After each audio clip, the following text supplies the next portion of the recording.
तो स्वागत है आपका जनरल साइंस के इस क्लास में। जनरल साइंस की एक क्लास से बहुत दिनों बाद कंडक्ट हो रही है, तो उसके लिए मैं माफ़ी चाहता हूँ। आज से आपकी जनरल साइंस की क्लासें सुचारू रूप से चालू होगी, रेगुलरली क्लासें डलेंगी। तो पिछली क्लास में हमने भोजन व पोषण या फिर फूड या न्यूट्रिशन के बारे में पढ़ना स्टार्ट किया था, जिसमें कि हम सूक्ष्म पोषक पदार्थों में विटामिन के बारे में जान चुके हैं, संपूर्ण जानकारी ले चुके हैं। तो आज की क्लास में हम सूक्ष्म पोषक पदार्थों में पढ़ने वाले हैं फाइबर के बारे में और जल एवं खनिज लवण के बारे में। तो चलिए पढ़ना स्टार्ट करते हैं। तो सबसे पहले आज की हेडिंग लगा लेते हैं भोजन व पोषण या फिर फूड या न्यूट्रिशन में हम पढ़ना स्टार्ट करेंगे सूक्ष्म पोषक पदार्थों में रुक्षांश, जिन्हें हम रेशे भी कहते हैं या फिर फाइबर भी कहते हैं। ये पाए कहाँ जाते हैं? तो ये पाए जाते हैं सलाद या फिर फल आदि सब्जियों में।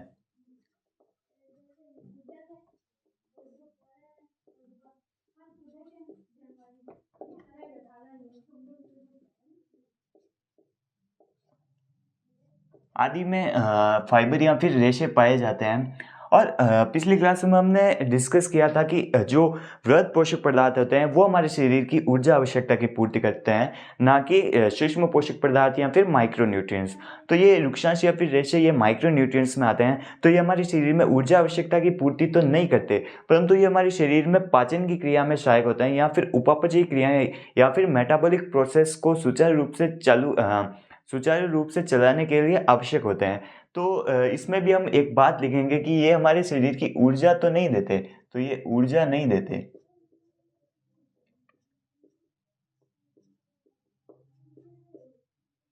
परंतु इनके कार्य क्या है? तो ये पाचन में सहायक होते हैं, पाचन में हेल्प करते हैं या फिर पाचन में सहायक होते हैं। और अगर इनकी कमी हो जाए या फिर फाइबर की हमारे शरीर में कमी हो जाए तो हमें कब्ज की समस्या हो जाती है।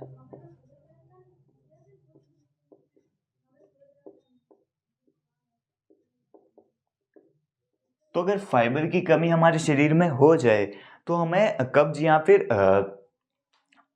कब्ज की समस्या हो जाती है। तो यहाँ तक आपको याद रखना है। तो इसी प्रकार आपने देखा होगा कि हम भोजन के साथ सलाद खाते हैं, तो वो इसीलिए खाते हैं ताकि हमारे पाचन में हेल्प हो सके और पाचन सुचारू रूप से हो सके। तो यहाँ तक आपको याद रखना है। उसके बाद हम देखने वाले हैं जल एवं खनिज लवण के बारे में। जल व खनिज लवण ये हमारा नेक्स्ट सूक्ष्म पोषक पदार्थ है जो हमारे शरीर के लिए आवश्यक होता है। तो सबसे पहले हम जल के बारे में बात करने वाले हैं। जल एक हाइड्रोजन का एक ऑक्साइड होता है। ये आपको पता है कि जल का फॉर्मूला क्या है? तो जल का फॉर्मूला है H2O, मतलब हाइड्रोजन का एक कण और ऑक्सीजन के दो कण मिलकर एक जल की बूंद का निर्माण करते हैं। तो ये H2O या फिर जल होता क्या है? तो ये हाइड्रोजन का एक ऑक्साइड होता है, हाइड्रोजन का एक ऑक्साइड।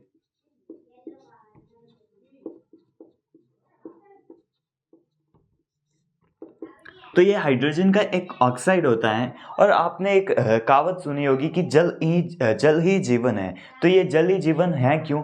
तो हमारी कोशिका में एक द्रव्य पाया जाता है जिसे हम जीव द्रव्य कहते हैं। उसका अधिकांश भाग जल से बना होता है। तो इसीलिए वो हमारे शरीर मतलब हमारे जीवन के लिए एक आवश्यक कारक है। तो इसीलिए जल ही जीवन है। मतलब जल का मतलब जैसे कि हमारे शरीर में खून है या फिर हीमोग्लोबिन आरबीसी है, उसका भी मतलब हमारे शरीर में जो रक्त होता है उसका भी 90% भाग 99% भाग जल से बना होता है। हमारे शरीर में जो लाल ग्रंथियां हैं जो लाल प्रोड्यूस करती हैं, जो पाचन एंजाइम प्रोड्यूस करते हैं, उनका भी अधिकांश भाग जल से बना होता है। तो इसीलिए जल हमारे शरीर के लिए बहुत आवश्यक पदार्थ है। तो इसीलिए हम कहते हैं जल ही जीवन है। तो यहाँ पर एक बात लिख लेते हैं कि जीव द्रव्य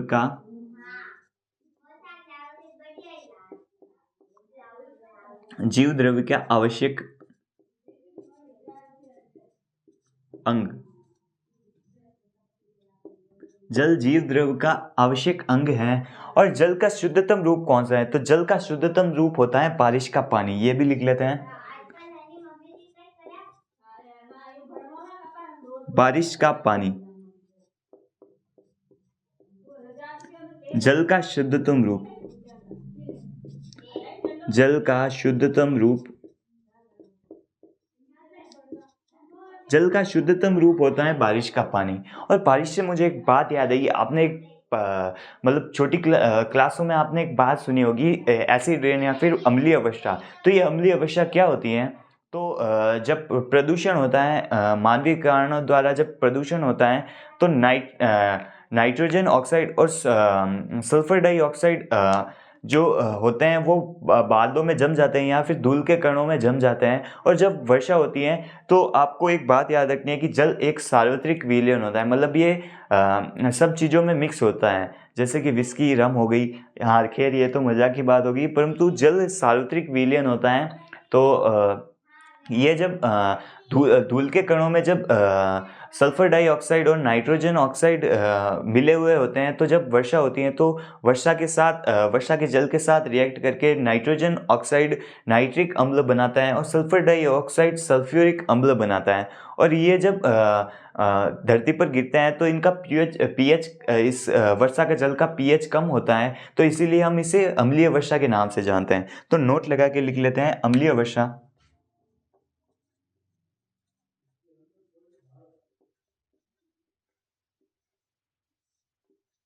अम्लीय वर्षा या फिर एसिड रेन। तो ये एसिड रेन होता क्या है? तो बादलों में दो मतलब प्रदूषक एंजाइम मतलब प्रदूषक कारक जो होता है सल्फर डाइऑक्साइड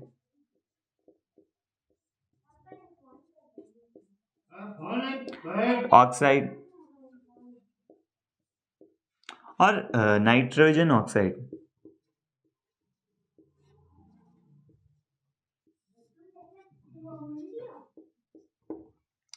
ये धूल के कणों से मिलकर बादलों में जम जाते हैं। और जब वर्षा होती है तो इनसे बनता है सल्फर डाइऑक्साइड से बनता है सल्फ्यूरिक अम्ल,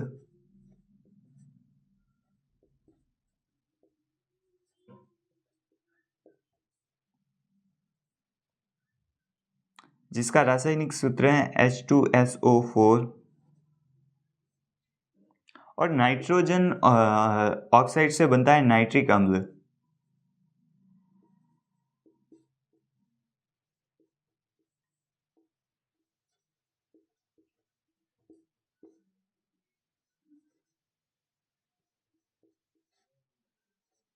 HNO3।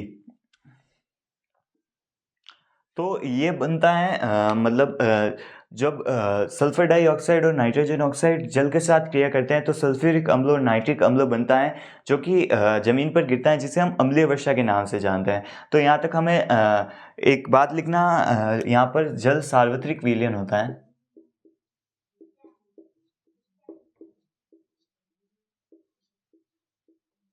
तो यहाँ तक आपको याद रखना है। उसके बाद हम नेक्स्ट बात करने वाले हैं खनिज लवण के बारे में।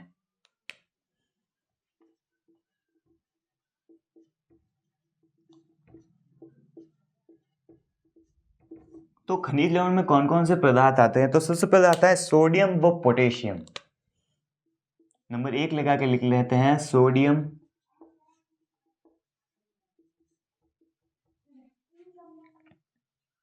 व पोटेशियम।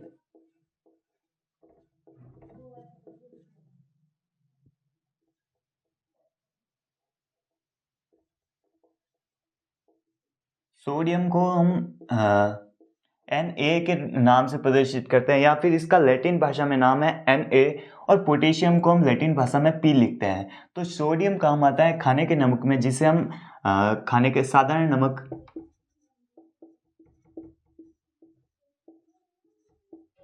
या फिर NaCl, इसका फॉर्मूला होता है NaCl, उसमें प्रदर्शित करते हैं। और पोटेशियम होता है सेंधा नमक। ठीक है। उसके बाद जो नेक्स्ट कारक आता है खनिज लवण में, उसका नाम है आयरन। आयरन, जिसका हम लैटिन भाषा में Fe के नाम से प्रदर्शित करते हैं। ये आयरन या फिर लोहा काम क्या करता है? तो ये हमारे शरीर में हीमोग्लोबिन का प्रोड्यूशन करने में मतलब मदद करता है, या फिर हीमोग्लोबिन का निर्माण करता है। तो यहाँ पर एक बात लिख लेते हैं, हीमोग्लोबिन का निर्माण।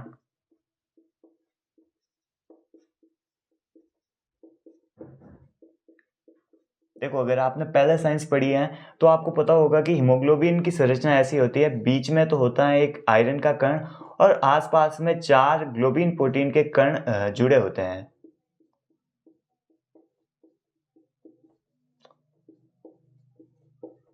ग्लोबिन प्रोटीन के कण जुड़े होते हैं और ये सब बनकर एक हीमोग्लोबिन के कण का निर्माण करता है।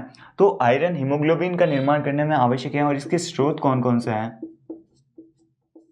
इसके स्रोत हैं गुड़, आंवला,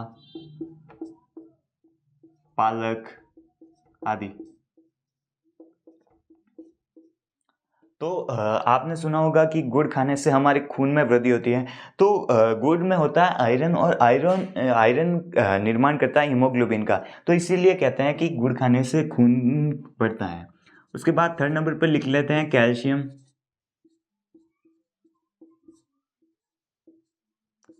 जिसे हम कैल्शियम व फास्फोरस।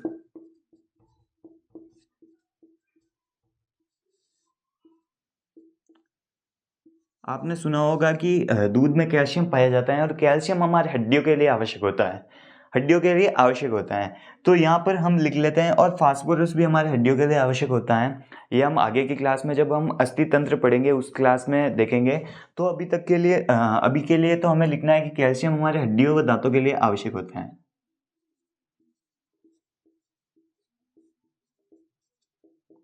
दांतों के लिए इम्पोर्टेंट।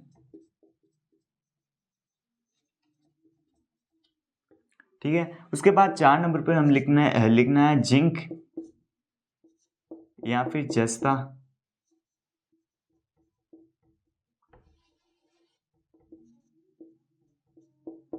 जिसे हम Zn के नाम से प्रदर्शित करते हैं। ये हमारे शरीर में इंसुलिन हार्मोन के निर्माण का कार्य करता है।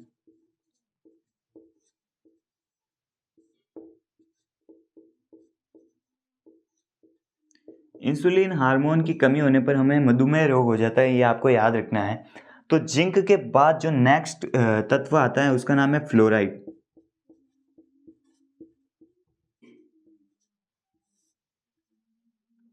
तो इस फ्लोराइड के नुकसान ज़्यादा हैं, फायदे कम। तो ये हमारे बहुत कम मात्रा में हमारे दांतों के लिए आवश्यक होता है।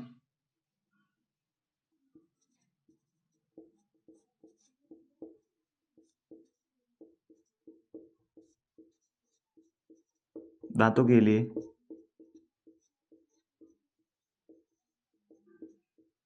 आवश्यक।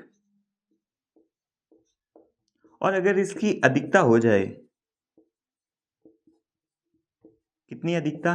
तो 1 ppm, ये ppm इसका ही है, इसको फ्लोराइड की मात्रा को नापने की। तो इसकी अधिकता होने पर एक रोग हो जाता है जिसे हम डेंटल फ्लोरोसिस रोग कहते हैं।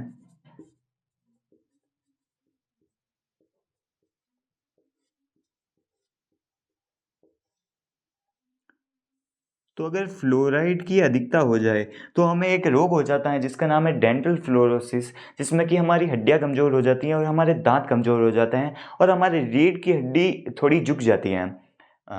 तो यहाँ तक आपने पढ़ लिया। उसके बाद 6 नंबर पर हमारे एक रोग आता है जिसका नाम है आयोडीन।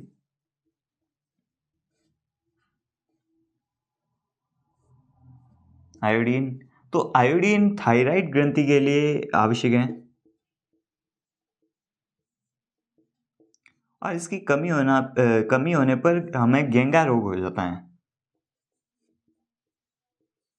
थायराइड ग्रंथि गले में पाई जाती हैं, एच आकार की ग्रंथि होती हैं और ये आयोडीन हमारे थायराइड के लिए आवश्यक होता है और इसकी कमी होने पर जो रोग होता है उसका नाम है घेंगा रोग।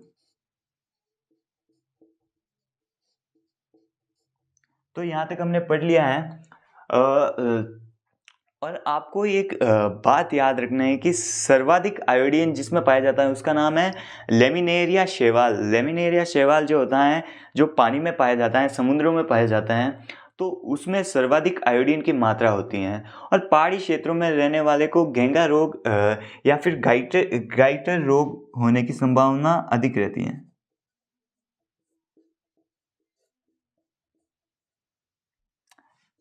सर्वाधिक आयोडीन।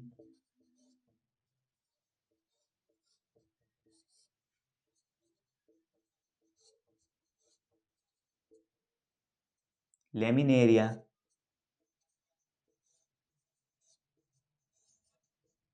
शैवाल में पाया जाता है। तो आज के लिए हमने हमारे सूक्ष्म पोषक पदार्थों में जो जो तत्व आते हैं, जैसे कि विटामिन के बारे में हम पहले पढ़ चुके हैं। आज हमने खनिज लवण, जल एवं खनिज लवण और वृक्षांश रेशे फाइबर के बारे में भी पढ़ लिया है। तो कल की क्लास में हम वृहद पोषक पदार्थों में कार्बोहाइड्रेट्स के बारे में जानना स्टार्ट करेंगे। तो आज के लिए हमने जो जो पढ़ा उसका एक बार रिवीजन कर लेते हैं। हमने सबसे पहले वृक्षांश या फिर फाइबर के बारे में पढ़ना स्टार्ट किया। इनके स्रोत सलाद, पत्ते या फिर फल सब्जियां होती हैं। तो ये हमारे शरीर की ऊर्जा आवश्यकता की पूर्ति तो नहीं करते, परंतु पाचन में हेल्प करते हैं और इसकी कमी होने पर कब्ज की समस्या हो जाती हैं। और जल एवं खनिज लवण में हमने पढ़ा सबसे पहले जल के बारे में। जल का सूत्र होता है H2O, या फिर हाइड्रोजन का एक कण और ऑक्सीजन के दो कण मिलाकर एक जल की बूंद का निर्माण करते हैं। और जल एक हाइड्रोजन का एक ऑक्साइड होता है। ये सार्वत्रिक विलयन होता है, ये सब में मिक्स हो जाता है। और जीव द्रव्य का अधिकांश भाग जल से निर्मित होता है, ये बात आपको याद रखनी है। उसके बाद जल का शुद्धतम रूप बारिश का पानी होता है। उसके बाद हमने नोट लगाकर अम्लीय वर्षा के बारे में भी जाना कि कैसे सल्फर डाइऑक्साइड और नाइट्रोजन ऑक्साइड सल्फ्यूरिक अम्ल या फिर नाइट्रिक अम्ल में बदल जाते हैं और जो हमारे वायुमंडल में अम्लीय वर्षा करते हैं। इसका पीएच होता है, एक बात आपको याद रखनी है कि अम्लीय वर्षा का पीएच होता है 4.5 से 5.5।